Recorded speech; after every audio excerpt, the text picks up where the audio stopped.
welcome to KIDVentures TV.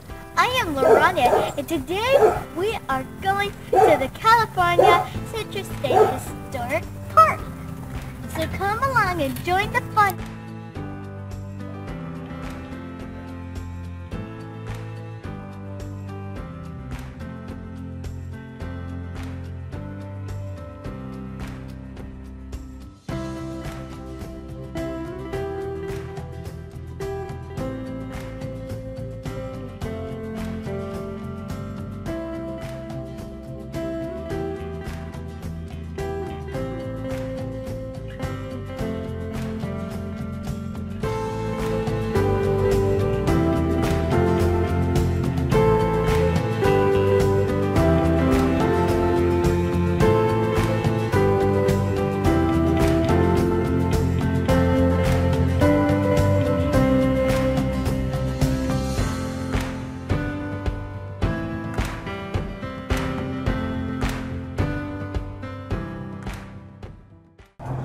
Welcome to the California Citrus State Historic Park.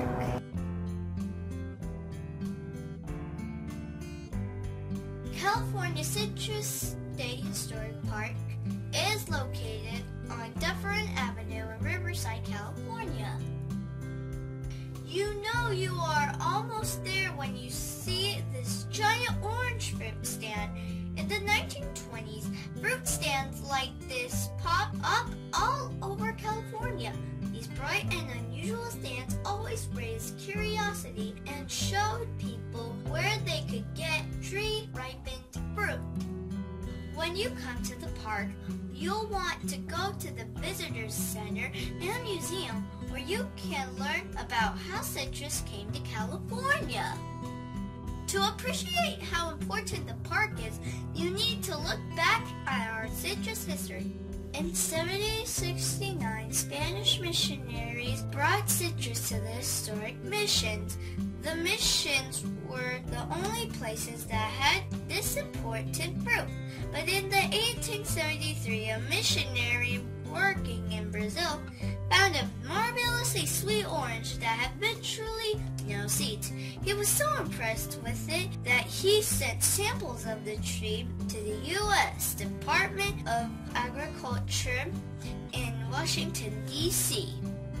A man named William Saunders worked for the department's plant importation program. Their purpose was to bring new plants to the U.S. Saunders and citrus neighbor Eliza Tibbetts had moved to Riverside, California. Eliza wrote to Saunders asking him for a couple of the orange trees to see how well they would grow in the desert climate. Saunders sent Eliza 2 trees which were planted in her garden at her home and carefully nurtured. When the trees started producing, the fruit quickly gained national attention because it was sweet, had practically no seeds, and its thick rind protected the fruit during shipping. Fascinating new orange was renamed the Washington Navel because its base resembles a belly button. This fantastic new fruit began California's second gold rush with its golden citrus.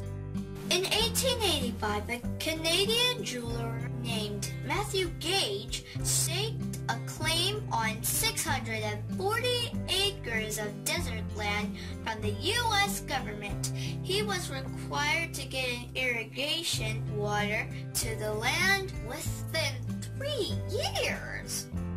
Gage built a 12-mile-long canal using wooden flumes from the Santa Ana River out to the area where he would plant huge citrus groves. He later extended the canal another 8 miles to where the citrus is located. The canal doubled the production of the citrus industry and still provides growers with low-cost water.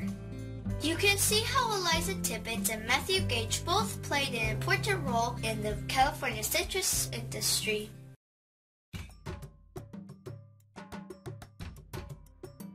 There are 2 different areas that are in the Citrus State Historic Park. One of them is where they grow 75 kinds of citrus. And number 2 is where they grow citrus that is sold in supermarkets. We took a tour. Let me tell you some things that I've seen. This is a kumquat tree. This is the smallest citrus fruit tree. The second tree is a fruit that looks like an octopus. The fruit is called the Buddha's hand because it has many finger-shaped sections that resembles a hand of famous statues of Buddha. Buddha's hand is interesting, not just because of its unusual shape, but the fruit has no pulp, juice, or seeds. They have to be specially cleaned with a brush, and they are rather expensive, but not as expensive as this little lime. Yes, this is an Australian finger lime. Instead of being a whole hand, it is shaped like your pointer finger, and when you open it up, you see lots of little bubbles full of tangy tart juice. In fact, the fruit is often called lime caviar because of how it looks, like a bunch of little fish eggs, but lime. This fruit grows to the size of a human's head. It's called the pomelo. This is a pomelo tree. Come follow me underneath the pomelo tree.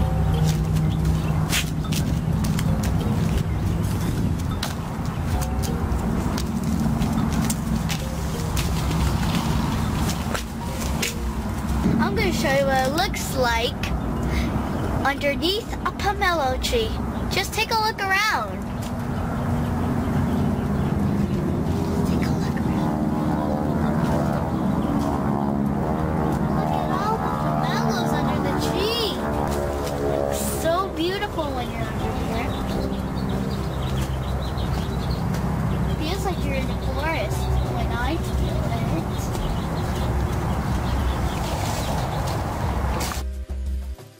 We can find more than 75 kinds of citrus at this park. They all come from only a few original fruits that include the kumquat, the pepita, the pomelo, the citron, and the mandarin. Scientists at University of California, Riverside have put together a type of citrus family tree showing the citrus ancestry. For example, grapefruit is the grandchild of the pomelo.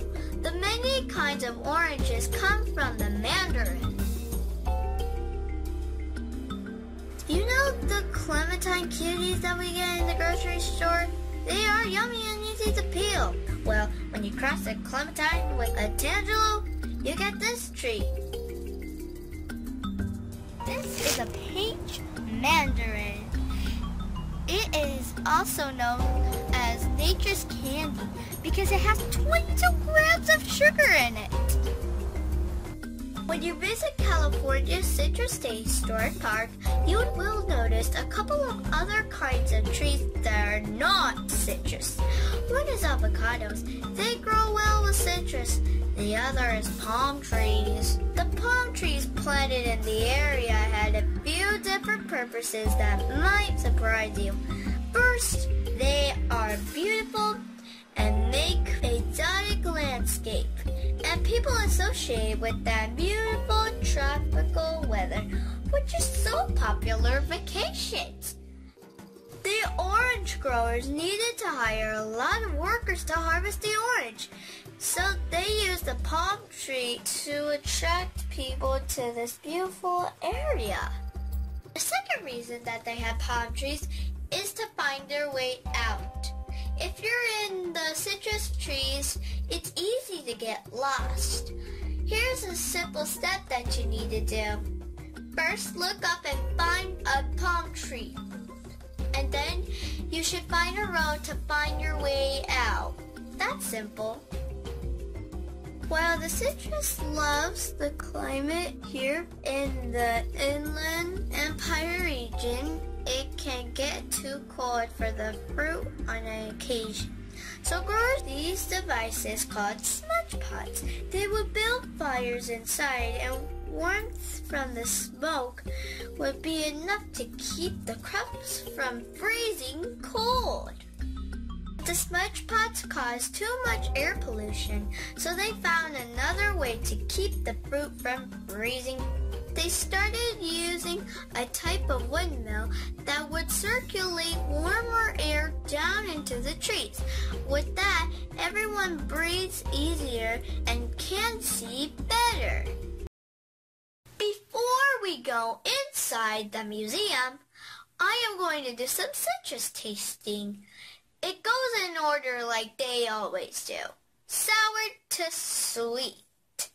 Let's try those sweet and sour citrus fruits. Now I'm going to do citrus tasting. First, I'm going to start to sour to sweet. Let's get started.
Now our trip to the California Citrus Day Historic Park would not be completed without a quick look at the Sunkist Center, at the opening space where the park hosts its public and private events. Watch their website, CaliforniaCitrusPark.com.